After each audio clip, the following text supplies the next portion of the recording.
Muy buenas noches, amigos. El COVID sigue imponiendo condiciones. El Comité de Emergencia pide al presidente de la República extender el estado de excepción en Guayaquil y El Oro por un mes. El objetivo es controlar el efecto de la presencia de la variante Delta del COVID-19 en el país. Es el pedido que el COE Nacional le extendió al presidente de la República, Guillermo Lasso. Francisco Garcés recogió el anuncio y nos cuenta pormenores. El COE pide que en los próximos 30 días siga vigente el estado de excepción en la provincia de El Oro y en Guayaquil. El organismo le pidió al presidente Guillermo Lasso que firme un nuevo decreto que extienda el estado de excepción que fenece a la medianoche de este miércoles y que estuvo vigente 15 días. Por 30 días, manteniendo todas las medidas restrictivas que se contemplan en el decreto 116. Según los datos oficiales, el 26 de julio se detectaron 45 nuevos casos de la variante Delta y en total sumaron 86 en todo el país. En El Oro son 59 más un caso de la variante Delta Plus. En Manabí son 10 los detectados. En Guayaquil 5. En Azuay y Pichincha 4 en cada una y 3 en Cañar. Según el ministerio, los casos de Azuay y Pichincha estarían controlados, pero preocupan los de Manabí y Cañar. Por eso la situación de esas provincias será evaluada. Si es que no hay corresponsabilidad, si es que siguen habiendo conglomeraciones de personas en las que hay gran cantidad, un alto porcentaje de contagio comunitario, no vamos a poder controlar los brotes y se van a tener que tomar medidas más estrictas. Las autoridades aseguran que las medidas tomadas hace 15 días sí dieron resultados. Apenas tenemos 59 casos de Delta en El Oro, lo cual demuestra que las medidas que se han tomado han sido bastante efectivas.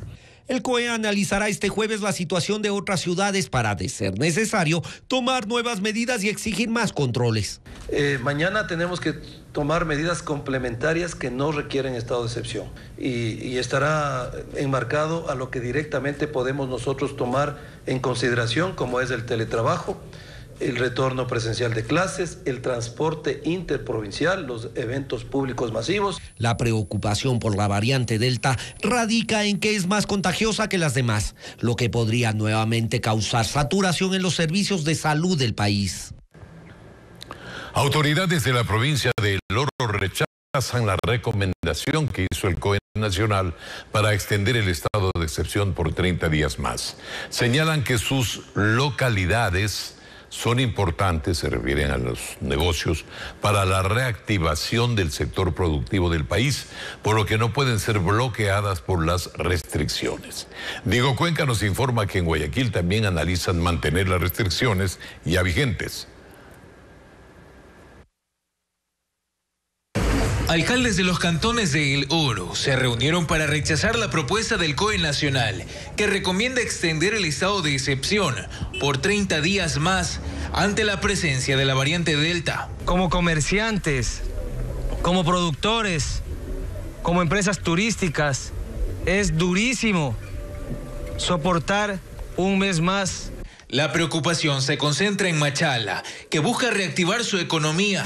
Sus comerciantes en los exteriores del municipio protestaron contra las restricciones que implica toque de queda, medida que no les permite incrementar sus ventas. Por eso el alcalde de la capital orense muestra sus desacuerdos. No tenemos un rebrote exponencial, tanto es así que el número de fallecidos en la ciudad de Machala, de 25 fallecidos por semana. El prefecto de El Oro pide que se considere la medida, pues el 80% de los habitantes de la provincia ya están vacunados con la primera dosis contra el COVID-19. Nosotros queremos reactivar la economía de esta provincia, es altamente productiva. Yo considero que sería un castigo a nivel de la provincia del Oro darle un nuevo estado de excepción cuando más bien lo que se le debería permitir es trabajar. Las autoridades del Oro buscan flexibilizar las restricciones en medio de los 59 casos confirmados de la variante Delta, que ya es comunitaria en esa localidad. Y voy a pedir que se revisen bien el tema de los horarios, de manera que no afecte lo menos posible a la actividad del comercio productivo. Mientras que en Guayaquil, el secretario del COE cantonal indicó que si el gobierno aprueba extender el estado de excepción, sus autoridades ratificarían las medidas ya vigentes. Ratificaríamos los aforos que teníamos previamente, que son alrededor del 75% en restaurantes, en restobares, en salones de eventos. Así, la presencia de la variante Delta no solo significa una amenaza para la salud, sino también un golpe a la economía del país. Y el día de hoy la jornada de vacunación en Guayaquil estuvo marcada por las aglomeraciones y las quejas en los centros de inoculación. Las autoridades señalan que hay personas que solo acuden para recibir el kit de alimentos que se otorga en los puntos municipales.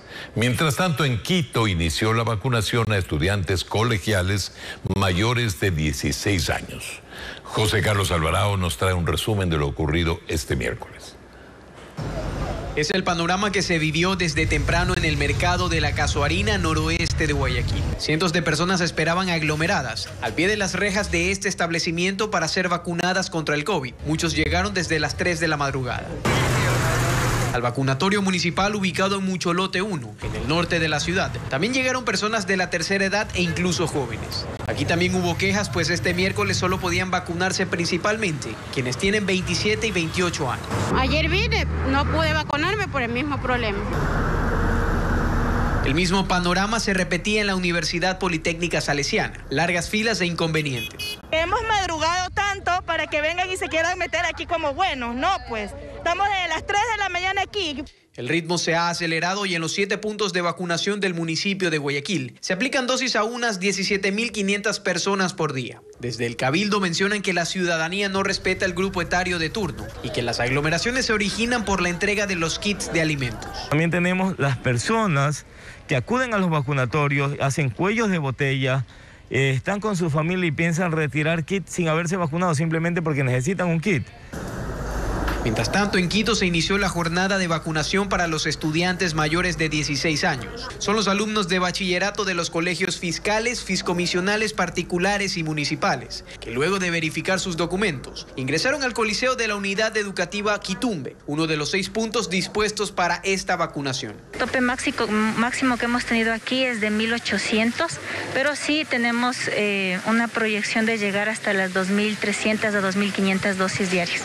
Me parece muy bien porque no, o sea, como que nos va a proteger más y como que nos da un paso para entrar a las clases presenciales. A partir de la siguiente semana, el Ministerio de Salud priorizará la aplicación de la segunda dosis de las vacunas de Pfizer y Sinovac. La ministra de Gobierno, Alexandra Vela, ratifica que el crimen internacional ha venido operando en Ecuador a través de bandas que actúan desde las cárceles. Dijo que la policía mantiene ahora el control de los centros de rehabilitación, aunque esa no es su función específica, aclaró. Patricio Díaz con las declaraciones de la ministra de Gobierno. La ministra de Gobierno acudió a la Asamblea para hablar de seguridad ciudadana, pero las preguntas de los legisladores fueron en torno a la situación de las cárceles. Sobre eso, la secretaria de Estado señaló que la complejidad se da porque bandas nacionales se relacionan con el crimen transnacional. Choneros, lobos y otras que tienen vinculaciones con organizaciones de tráfico internacional. Pero más grave es que desde la propia cárcel se actuaba hacia el exterior. Porque desde la cárcel se realizan operativos y se establecen operaciones de carácter delincuencial que se ven en el exterior. Añadió que el sicariato que atemoriza a la ciudadanía tiene relación directa con el narcotráfico. Y lo que sucede en Durán es un ejemplo. Porque se dirimen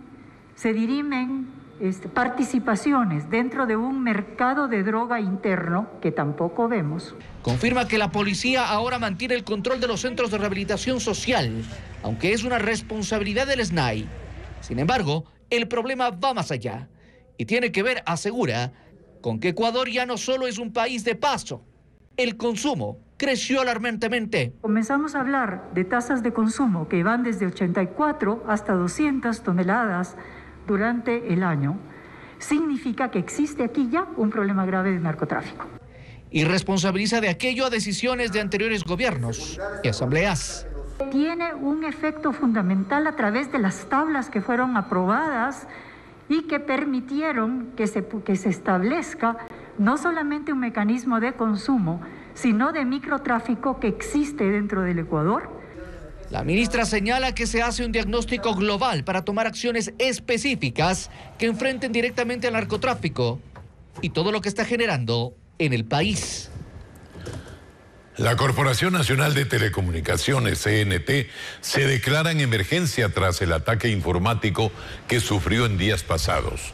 Así lo anunció la ministra de Telecomunicaciones, quien indica que se ha contenido de forma eficaz ese ataque y se ha protegido los datos de usuarios y más información sensible de la entidad. El caso se investiga al momento en Fiscalía para determinar el origen del ataque, mientras a la Asamblea comparecieron las autoridades de la entidad para explicar las acciones tomadas al respecto. La ministra de Telecomunicaciones anunció las medidas.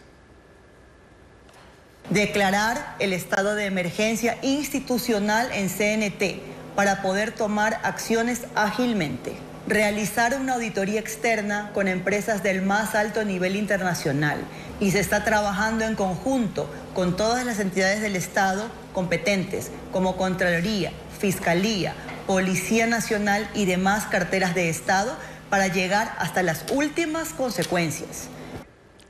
El exministro del Deporte, Raúl Carrión, podría enfrentar una sexta condena. Hoy terminó la audiencia de juicio por posible peculado en contratos de implementos deportivos y la Fiscalía pidió al tribunal que lo sentencie a 12 años de prisión. Nos informa Jacqueline Robles.